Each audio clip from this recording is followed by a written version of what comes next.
ನಮಸ್ಕಾರ. ಎಷ್ಟೇ ಲಕ್ಷ ಸಾಲ ಆಗಿದ್ದರೂ, ಎಷ್ಟೇ ಕೋಟಿಗಟ್ಟಲೆ ನೀವು ಸಾಲಗಳು ಮಾಡ್ಕೊಂಡಿದ್ರು, ಅರ್ಥ ಆಯ್ತಾ? ತಲೆ ಕೆಡಿಸ್ಕೊಳಕ್ಕೆ ಹೋಗ್ಬಿಡಿ. ಸಾಲ ತೀರಬೇಕಪ್ಪ ಅಂತಂದರೆ ಎಷ್ಟೇ ಹಣಕಾಸಿನ ಸಮಸ್ಯೆ ಇರಲಿ, ಎಷ್ಟೇ ಸಾಲ ಬಾಧೆ ಸಮಸ್ಯೆ ಇರಲಿ, ಎಷ್ಟೇ ದುಡ್ಡಿನ ತಾಪತ್ರಯ ಇರಲಿ, ಮುಂದೇನು ಮಾಡಬೇಕಪ್ಪ ಅಂತ ತಲೆ ಮೇಲೆ ತಲೆ ಕೈ ಇಟ್ಕೊಂಡು ಯೋಚನೆ ಮಾಡ್ತಿದ್ರೆ ಖಂಡಿತವಾಗ್ಲೂ ತಲೆ ಕೆಡಿಸ್ಕೊಂಬಿಡಿ. ಇವಾಗ ನಾನು ಹೇಳೋ ಪರಿಹಾರನ ಮಾಡ್ತಾ ಬನ್ನಿ. ಖಂಡಿತವಾಗ್ಲೂ ಎಷ್ಟೇ ಲಕ್ಷಗಳ ಸಾಲ ಇದ್ದರೂ ತೀರೋಗುತ್ತೆ, ಎಷ್ಟೇ ಕೋಟಿ ಸಾಲ ಇದ್ದರೂ ತೀರೋಗುತ್ತೆ. ಅರ್ಥ ಆಯ್ತಾ? ದುಡ್ಡಿನ ಸಮಸ್ಯೆ ವಿಪರೀತ ಇದೆ. ಏನು ಮಾಡೋದು? ದುಡ್ಡೇ ಬರ್ತಾ ಇಲ್ಲ, ದುಡ್ಡೇ ಕೈನಲ್ಲಿ ನಿಲ್ತಾ ಇಲ್ಲ, ಎಷ್ಟು ದುಡಿದ್ರೂ ಕೈನಲ್ಲಿ ದುಡ್ಡು ನಿಲ್ತಿಲ್ಲ ಅನ್ನುವವರು ತಲೆ ಕೆಡಿಸ್ಕೊಳಕ್ಕೆ ಹೋಗ್ಬಿಡಿ. ವಿಡಿಯೋನ ಪೂರ್ತಿ ನೋಡ್ತಾ ಹೋಗಿ. ಮೊದಲು ವಿಡಿಯೋ ಇಷ್ಟ ಆದರೆ ಲೈಕ್ ಮಾಡಿ. ಹೊಸದಾಗಿ ವಿಡಿಯೋ ನೋಡ್ತಾ ಇದ್ದವರು, ಮೊದಲನೇ ಬಾರಿ ವಿಡಿಯೋ ನೋಡ್ತಾ ಇದ್ದವರು ಚಾನಲ್ ಸಬ್ಸ್ಕ್ರೈಬ್ ಮಾಡ್ಕೊಳ್ಳಿ. ನನ್ನ ಚಾನಲಲ್ಲಿ ಸಾಕಷ್ಟು ವೀಡಿಯೋಸ್ ಬಿಟ್ಟಿದ್ದೀನಿ. ಪ್ರತಿ ವೀಡಿಯೋಸು ಕೂತ್ಕೊಂಡು ನೋಡಿ, ನಿಮಗೆ ನೀವೇ ಜ್ಯೋತಿಷಿಗಳಾಗ್ರಿ.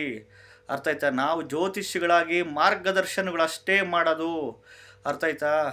ಇನ್ನೊಂದು, ಎಷ್ಟೇ ಸಾಲುಗಳು, ಎಷ್ಟೇ ಹಣಕಾಸಿನ ಸಮಸ್ಯೆ ಇದ್ದರೂ ಇವಾಗ ನಾನು ಹೇಳೋ ಪರಿಹಾರ ಕ್ಲೀನಾಗೆ ವಾರಕ್ಕೆ ಒಂದು ದಿನ ಕಂಪಲ್ಸರಿ ಮಾಡ್ತಾ ಬನ್ನಿ. ಖಂಡಿತವಾಗ್ಲೂ ಮಿರಾಕಲ್ಸ್ ನಡೀತಾ ಹೋಗುತ್ತೆ ನಿಮ್ಮ ಲೈಫುಗಳಲ್ಲಿ.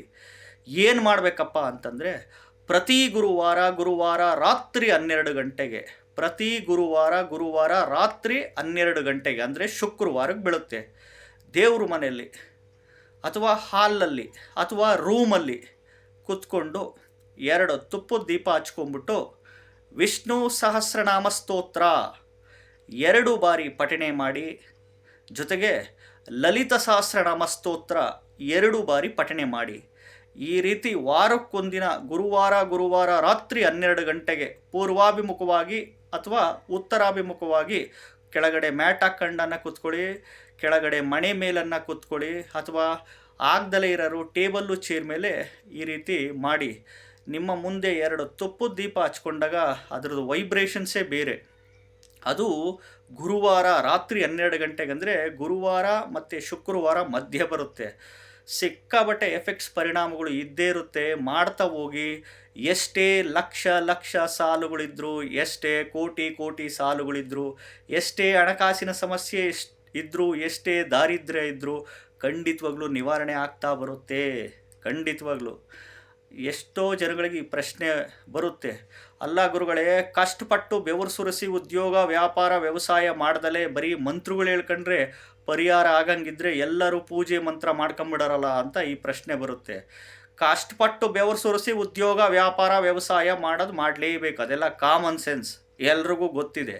ಕಾಮನ್ ಸೆನ್ಸ್ ಇವೆಲ್ಲ ಪ್ರಶ್ನೆಗಳು. ನಿಮ್ಮ ಮನಸ್ಸಲ್ಲಿ ಉದ್ಭವ ಆಗುವ ಪ್ರಶ್ನೆ ಈಗಲೇ ಅರೈಸ್ ಮಾಡ್ತಾ ಇದ್ದೀನಿ. ಎಲ್ಲರೂ ಕಷ್ಟಪಟ್ಟು ಬೆವರು ಸುರಿಸಿ ಉದ್ಯೋಗ ವ್ಯಾಪಾರ ವ್ಯವಸಾಯ ಮಾಡಲೇಬೇಕು, ಅದಂತೂ ನಮ್ಮ ಧರ್ಮ. ಜೊತೆಗೆ ಇದು ಒಂದು ಗುರುವಾರ ರಾತ್ರಿ 12 ಗಂಟೆಗೆ ಈ ಪ್ರಕ್ರಿಯೆಗಳು ಯಾರು ಮಾಡ್ತಾರೋ ಖಂಡಿತವಾಗ್ಲೂ ದಾರಿದ್ರ್ಯ ನಿವಾರಣೆ ಆಗುತ್ತೆ. ಹಣಕಾಸಿನ ವಿಚಾರದಲ್ಲಿ, ಸಾಲಬಾಧೆ ವಿಚಾರದಲ್ಲಿ ಎಕ್ಸಲೆಂಟಾಗಿ ಆಗ್ತಾ ಹೋಗ್ತೀರಾ. ಮಾಡ್ತಾ ಹೋಗಿ. ನೀವೇ ಹೇಳ್ತೀರಾ, ನೀವೇ ಫೋನ್ ಮಾಡಿ ಹೇಳ್ತೀರಾ. ಕಂಟಿನ್ಯೂಸ್ ಪ್ರೊಸೆಸ್ ಇಟ್ಕೊಬೇಕು. ಗುರುಗಳೇ, ಎಷ್ಟು ವಾರ ಮಾಡಬೇಕು? 4 ವಾರನ, 6 ವಾರನ, 8 ವಾರನ? ಇವೆಲ್ಲ ಕೇಳಕ್ಕೆ ಹೋಗ್ಬೇಡಿ ಪ್ರಶ್ನೆಗಳು. ಕಂಟಿನ್ಯೂಸ್ ಪ್ರೊಸೆಸ್ಸಲ್ಲಿ ಇಟ್ಕೊಳ್ಳಿ. ಖಂಡಿತವಾಗ್ಲೂ ಜೀವನದಲ್ಲಿ ಮಿರಾಕಲ್ಸ್ ನೋಡೇ ನೋಡ್ತೀರಾ. ನಮಸ್ಕಾರ.